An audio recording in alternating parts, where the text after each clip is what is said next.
Are you looking for adventure? Are you looking for excitement? Are you looking for a reason to live? Do you like living life by the seat of your pants? Well, back in the 1800s, if you could answer yes to all of those questions, many young men would often join the United States Army. And for one teenage young woman, Sarah Rosetta Wakeman, at the time, that sounded like a great opportunity to make some money and throw in a little bit of adventure in her life. The only thing that's stopping her at the time was that she was a woman and she wouldn't be allowed to join the military and see the battlefield. But she has one clever trick up her sleeve that would allow her to do just that. January 16th, 1843. Chenango County, New York, about 200 miles north of New York City. In a small town called Afton, a baby girl is born to the Wakeman family. Her name is Sarah Rosetta Wakeman. And well, the family, they would go on to have 8 more children. So you got a farming family with 9 kids, Sarah being the oldest.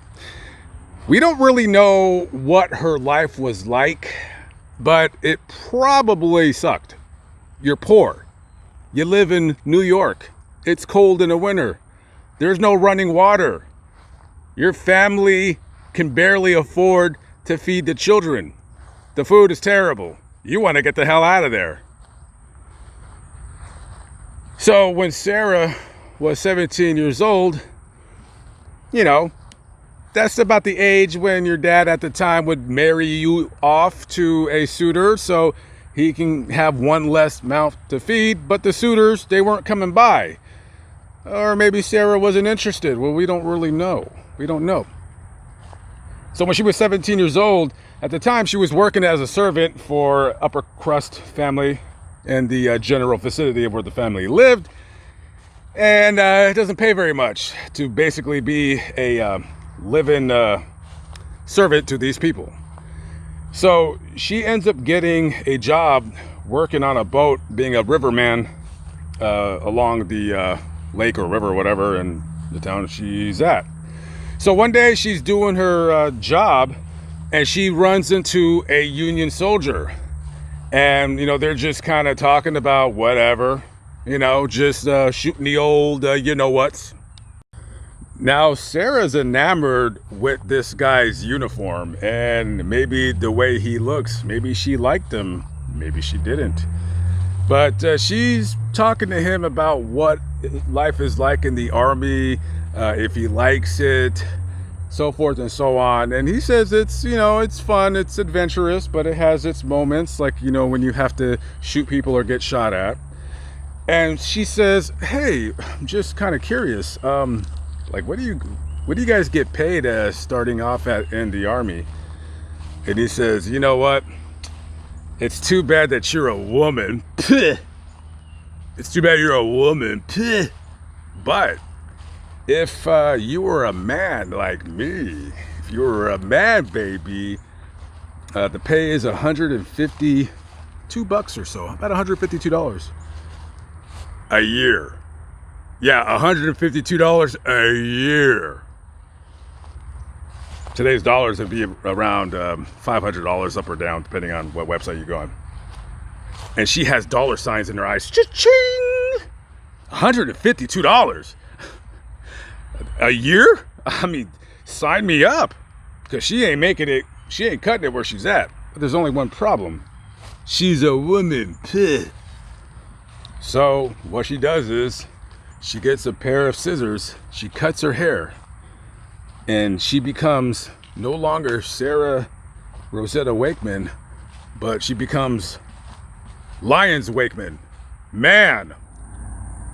So now Soldier Wakeman enlisted and is a soldier and property of the United States government. Now, first they send her, or him, if you want to play that game, they send her, /him, down to Alexandria, Virginia.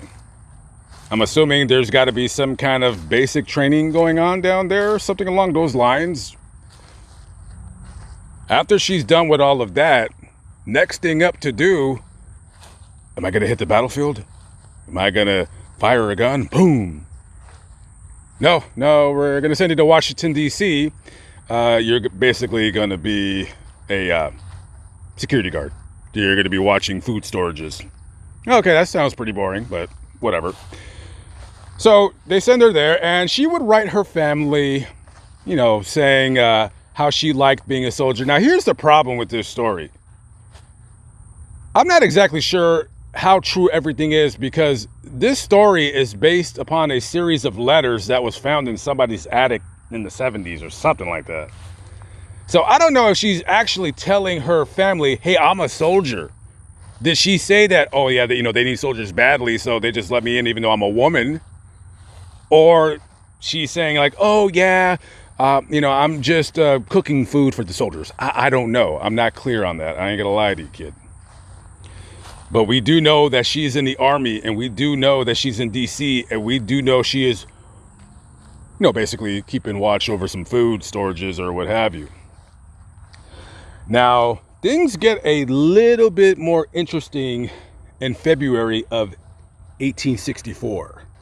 She sent to Pleasant Hill, Louisiana, about 300 miles north of New Orleans, to be a part of the ill-fated Red River campaign.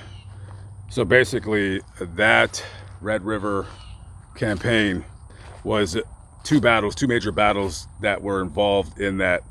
It was the Battle of Pleasant Hill and the Battle of Mansfield. So I'm going to break this down to you as quickly as possible. So at that time, the Union, they had taken over New Orleans, which was a very important and strategic battle to take away shipping lanes in that area.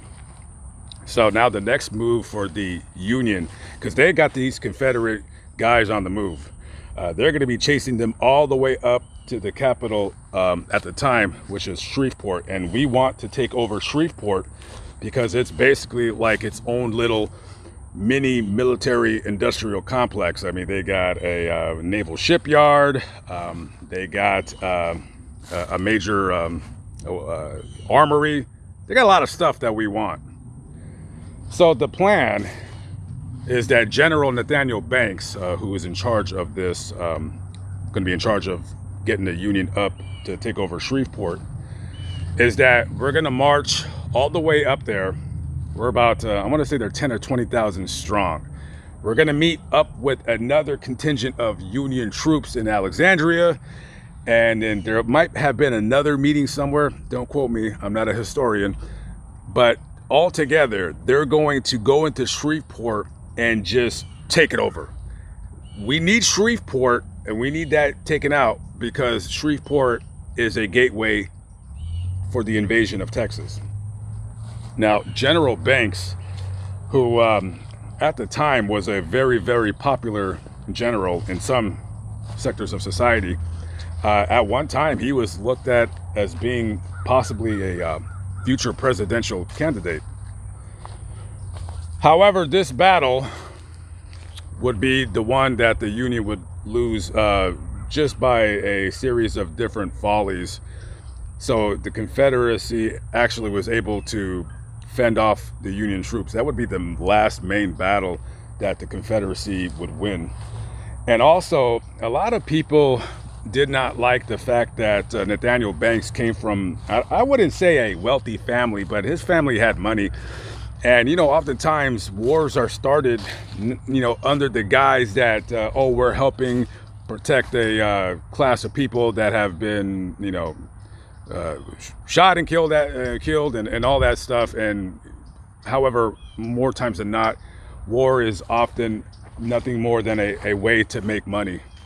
So as the Union troops are making their way from New Orleans up to Pleasant Hill, going to Alexandria, pushing to Shreveport, you have political backers of General Banks, and you have a lot of buyers. People that are making money off of people who are going to be brutally killed and maimed and disfigured forever at war. It was a part of the Union's plans to take as much cotton as they can. So anytime they went up to a plantation, they would take the cotton, and then basically they're going to use the cotton to either, use it for themselves to make, whatever, or sell it to these buyers who own these textile factories, and they got big money, and they will buy as much as the Union takes away from the Confederacy. So imagine a battlefield where men and a woman are, in danger of just, getting their bodies blown apart by cannon fire and all of that. And then you got some cotton hair guy with a cigar in his mouth, just, with dollar signs in his eyes, that he can't wait for the next southern plantation to fall into his greedy little hands. War is hell, and also war is big business. As the battle is going on, Sarah is continuing to write her parents, letting her know that she likes being a soldier. Maybe she doesn't. Maybe she doesn't want to worry them. Who knows? But in the summer of 1864, Sarah would get really, really sick. So sick, in fact, that they had to send her here to a military hospital in Chalmette, which is basically right next to New Orleans, where we're located.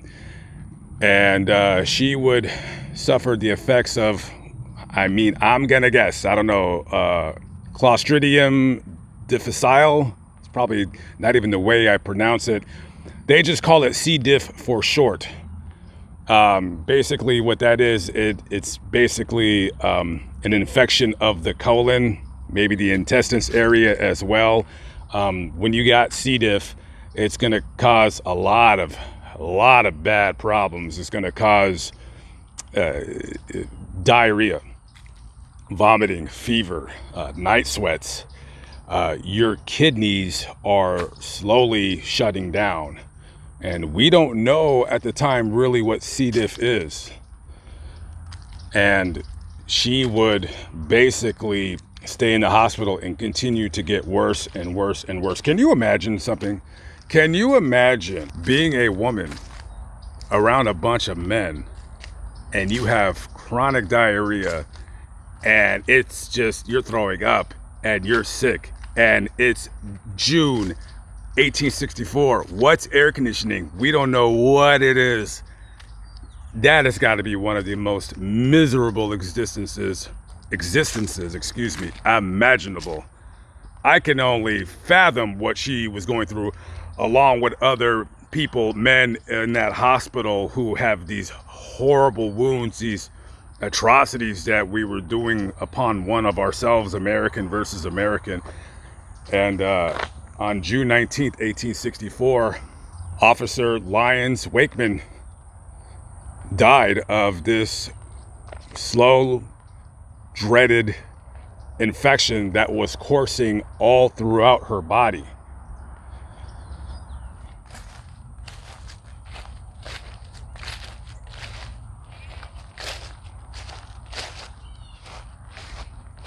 And here is the final resting place of Lyons Wakeman. Real name, Sarah Rosetta Wakeman. She was 21 years of age at the time of her death. Died very, very, very, very young. And ultimately, I hope she found, even though she died young, I hope she found some kind of adventure in her life.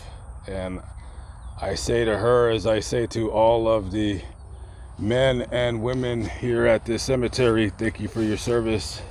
Some gave all gave some.